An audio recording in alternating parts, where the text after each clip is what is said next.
Hey folks, welcome back to DCS. So the last weekend that just went had the event from Enigma's Cold War server running, where it was basically a bomber intercept mission for red and a bomber escort mission for blue. Going into this, I honestly thought it would use the same plane set as the Syria rotation usually does, where the mainstays would be the MiG-21 and the Mirage F1 versus the F5 and the Viggen, and that there might be some point restricted Tomcats and MiG-29s. What I did not anticipate, this might be my bad for not reading into it too much, but I didn't expect the mainstays to be the Tomcat and the MiG-29, supplemented by very few numbers of F-15s and Su-27s, and then a sprinkling of the main server mainstays like the MiG-21 and the F5 in like a support role.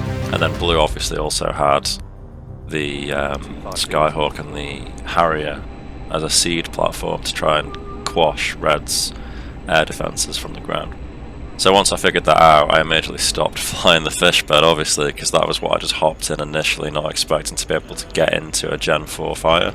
I had quite a bit of fun initially in the MiG-21, but not a lot of success. So what I'm going to do is just stick some random footage in the background whilst I'm talking about this, and then we'll talk through the highlights in a little bit. The event didn't grab me as much as the last one did. So the last event was a 1950s era event with the MiG-15 and the Sabre as the mainstays, supplemented with piston engine fighters. And I thought that dynamic was quite interesting, because the piston engine fighters obviously can fight amongst themselves, but they're also not useless if they catch up to a Sabre or a MiG-15. And that's not quite comparable, in my opinion at least, to how things like the MiG-21 combat things like the F-14. I feel like the jump between 1950s fighters and 1970s fighters is too large for it to be balanced. Like the F-14 gets quite competent Fox 1 missiles, for example.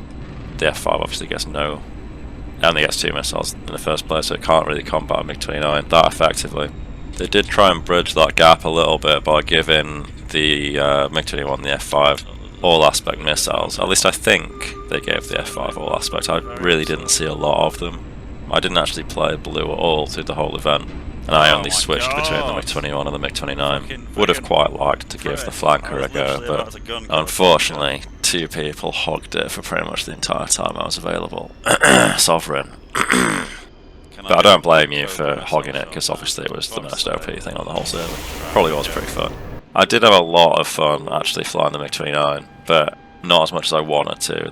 The concept of it being bombers as the main objective got stale quite quickly. I feel like there was almost too many of them at once for it to be an interesting dynamic, because you were either forced to completely ignore them in order to defend yourself against fighters, or there were no fighters and you were just weapons free on them. And obviously if there's no threat, then anyone can clean up a shit ton of bombers. It's not particularly difficult. But if there were fighters in the area, then obviously red's EWR reports were just saturated with bomber callouts, and you didn't have a clue where the fighters even were. Whereas for the other team, for blue, red didn't have any bombers, so blue could very easily pick out any reds that were focused on bomber interception, just by the nature of the EWR being limited to 5 contacts and not everything that's visible.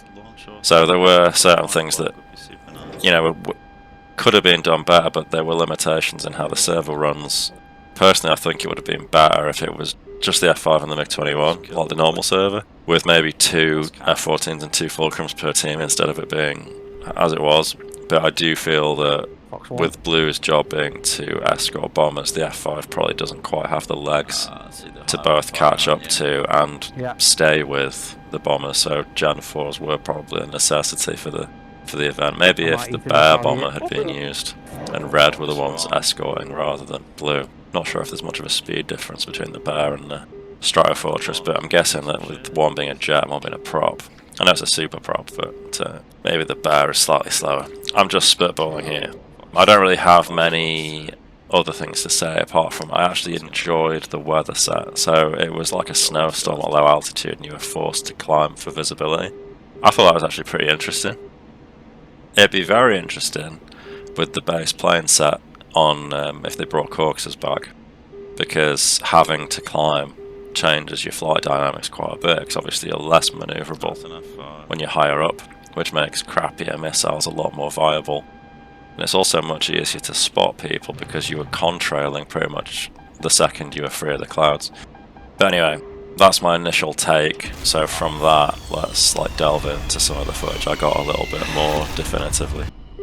Hey folks, welcome back to DCS. So we're going to look at some footage from me flying the MiG-21. I think there's a mix of like 3 sorties in here. I might cut it down to the highlights, but as a first protocol, I just want to give a shout out to our channel members. That's LGLG, Patman, AGEXC, Musman, Dapilot, Sovereign, Morans, Toshminosh, Tangerine Flugel, and Yilmaz Dalkiran.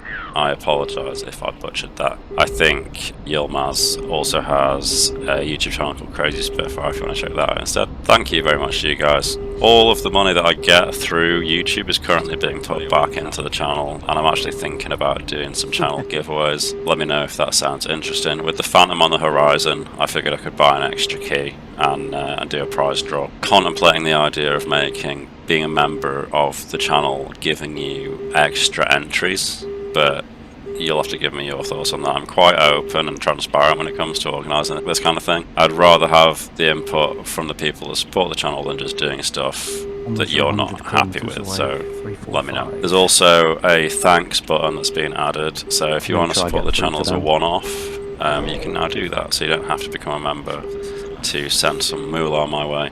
You do not have to give me money, obviously. I don't really need it. Like I say, I'm just putting it back into the channel so it can benefit you guys in an indirect fashion.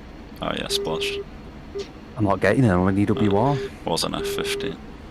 Nice. So I'm flying the MiG-21 with Sovereign.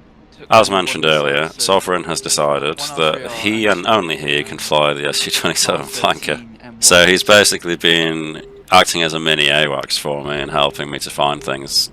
Obviously he carries like double the missiles nearly, so we kind of take it in turns here and there with who engages what, and it went pretty well. There are some pretty interesting clips in here. Let me know in the comments if any of you took part in this event and what your thoughts on it were. I did see a post from Enigma saying that it went very well and that they are planning on rehashing it in the future. I personally enjoyed the last one a lot more, as I said in the intro. For me this was quite stale quite quickly, and I only played it for about 4 hours versus the 10, 11 or so that I spent flying the MiG-15 and the Sabre. It might have just been like new car smell with the modules that I'd not flown before in the last event, I'm not sure. One thing I did discover though playing this event is that R60s are rubbish. Like, this is going to be a bad example because of what's happening in the background right now. And it actually kills him. Oh, that was... Wait, what?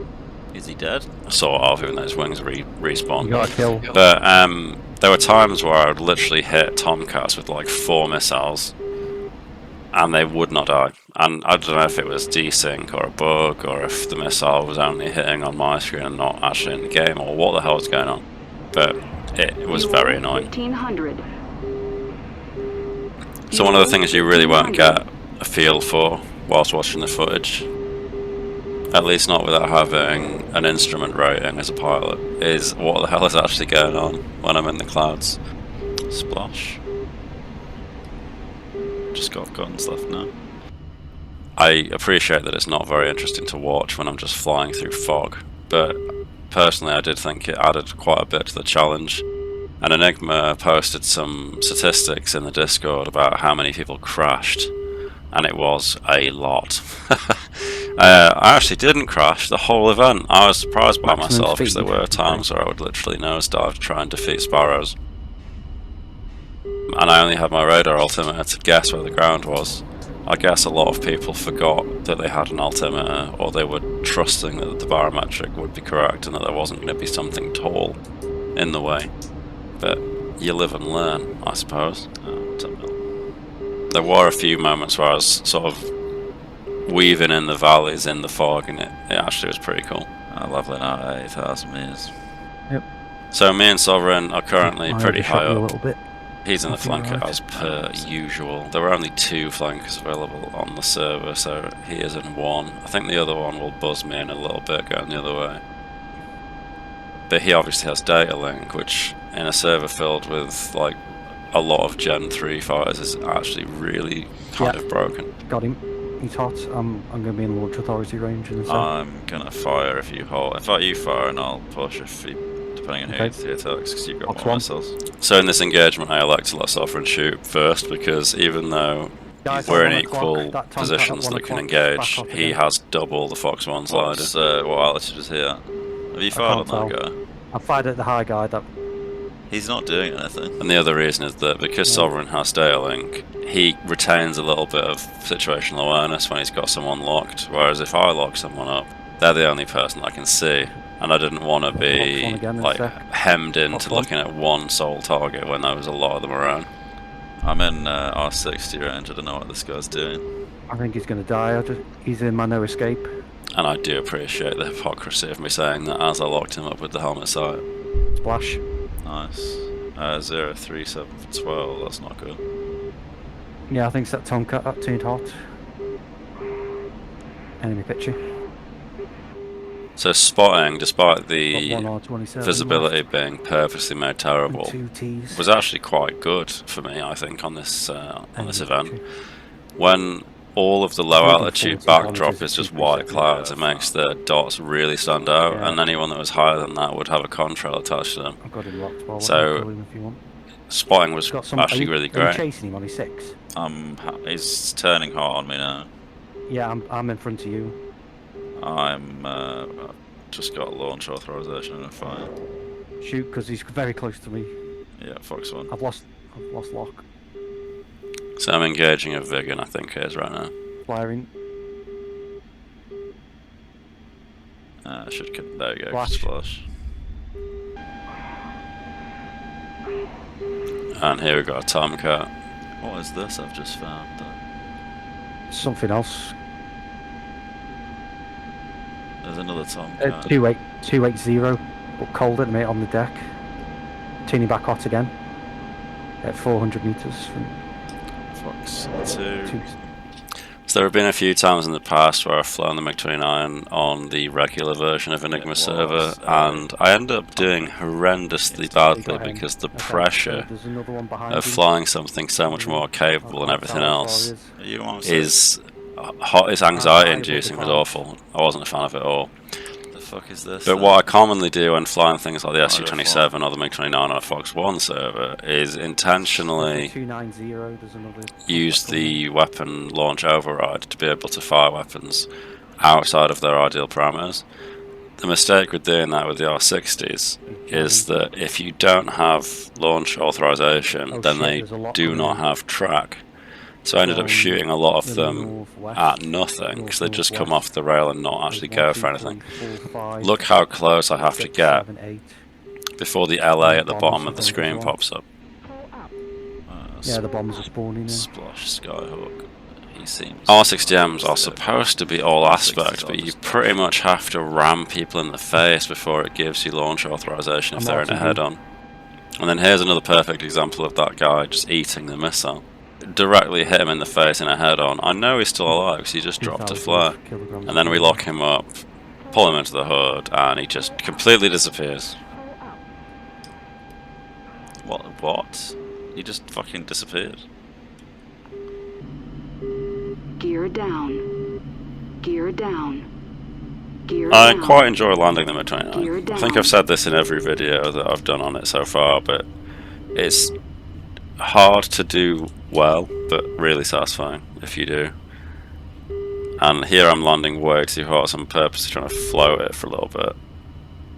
And my reasoning is that if I land at too high a speed, but very, very gently, then hopefully the lift of the wings will take the pressure off the tires and stop them from exploding, which usually happens if you drop the gear and land at something like 270 plus kilometers per hour.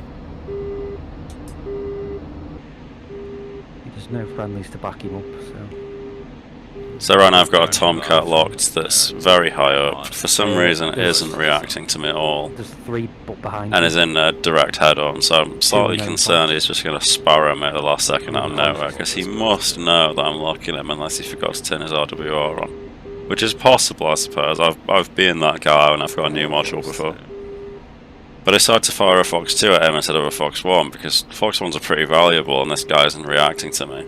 And it decides to just miss when the guy's literally flying in a straight line. Oh my god, it literally just went past him. What the fuck? And then here you're going to see a prime example of Tomcats eating missiles. We'll all merge together now. So that definitely hit him, I think we can agree. The MiG-21 that flew past me nearly hit me as well. Despite being damaged, this guy manages to spectacularly outmaneuver me initially. So I'm having to literally pull the throttle back to nothing, use the air brake, and then punch the burner again to climb back He's after off him. scope. I don't see him.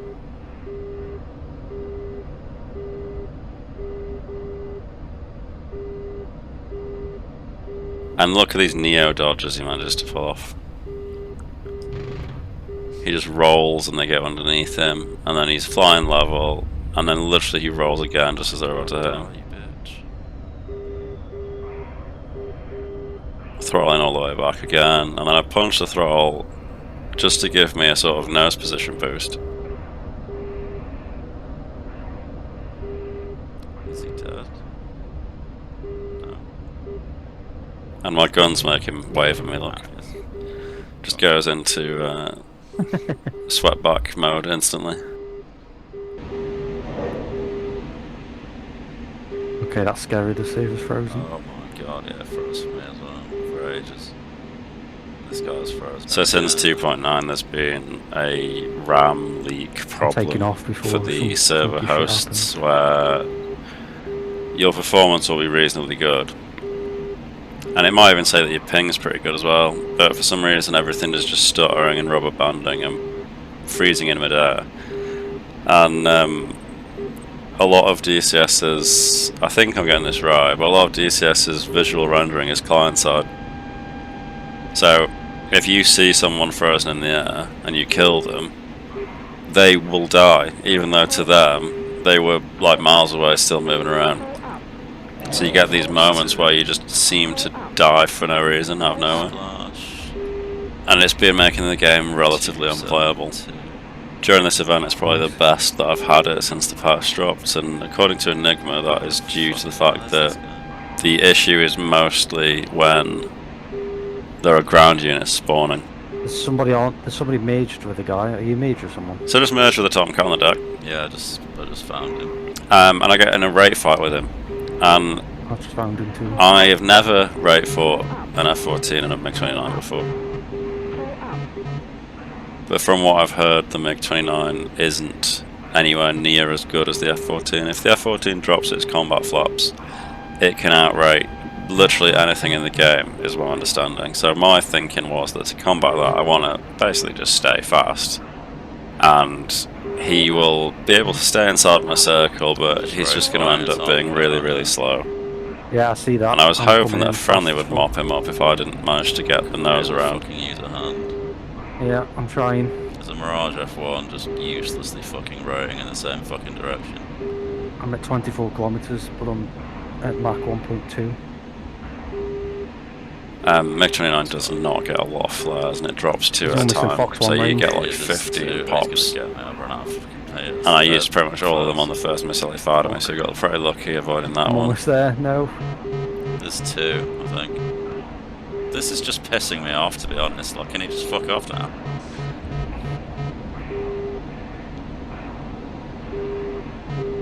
Fox 1. Fuel 800. What the fuck is this Mirage F1 actually doing? Fuel 800.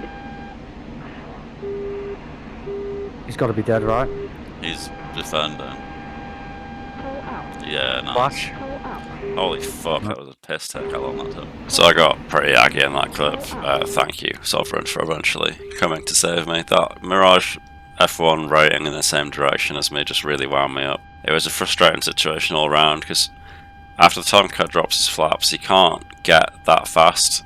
So if I'd been able to go vertical, if there hadn't been the clouds there, I could have probably wrapped that fight up fairly easily, especially given the insanely low fuel I was on. My acceleration and turn rate, sustained turn advantage, or the reason I survived as long as I did is just because I had basically no fuel. But that's the end of the video, folks. Thanks a lot for watching. If you want to see more, then be sure to leave a like, subscribe, leave a comment for the algorithm. Let me know what it was like for you if you took part in this event. I didn't really play blue at all, so let me know what it was like from that perspective if you did. But that's all for me for today. So again, thanks a lot for watching, and hopefully I will see you in the next one. Cheers.